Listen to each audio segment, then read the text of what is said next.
When you chant a mantra, you can do it in two ways: verbally, by speaking it loud, or mentally, by repeating it silently inside your mind. Both are powerful, but they work on different levels of your system. Let's understand this step by step in simple scientific way. Friends, when you chant verbally, your vocal cords, tongue, breath, and facial muscles all become active. The vibration created by sound travels through your body, stimulating the vagus nerve, which helps your brain and body relax. Your heart rate becomes steady, your breathing slows down, and your mind begins to settle. This stage is very useful for beginners because the sound gives the mind something to focus on. The human mind is easily distracted. It keeps jumping from one thought to another. But when you chant out loud, the sound, rhythm, and movement of the lips keeps the mind engaged and steady. In your brain, this repetition activates specific neurons responsible for speech, hearing, and attention. The more you chant, the stronger the connection between these neurons becomes.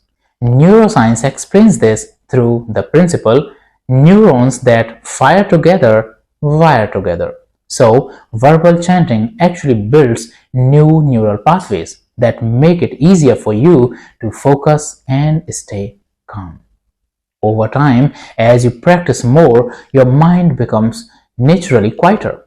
That is when mental chanting begins. Friends, mental chanting is deeper because it removes the outer layer, the sound, and takes you directly to the inner experience. You are not using your mouth or tongue anymore, but the same brain areas stay active silently. Now, the focus shifts completely inward.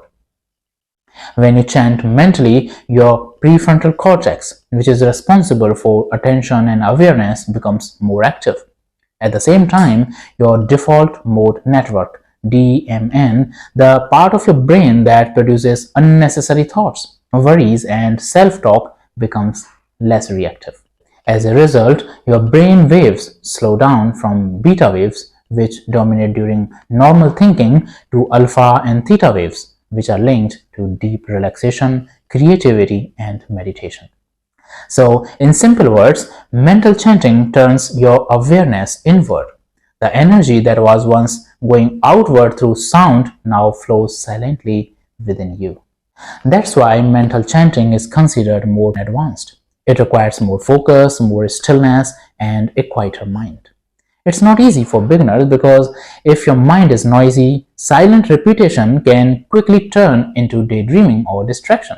But once your concentration improves through verbal practice, mental chanting becomes extremely powerful.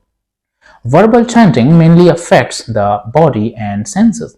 It relaxes your system and trains your brain, while mental chanting affects the mind and consciousness. It transforms how you think, feel, and perceive yourself. You can say verbal chanting helps you prepare the ground, while mental chanting helps you grow the inner flower of awareness. So, which one is more powerful? Both are powerful, but mental chanting goes deeper because it directly touches the root of the mind, the source of thoughts. The best way to practice is to start with verbal chanting, to focus your attention and calm your body, and then slowly shift to mental chanting as your mind becomes steady. In the beginning, sound helps you enter silence. Later, silence itself becomes the mantra. That is when chanting turns into meditation and meditation turns into pure awareness. Thank you for watching.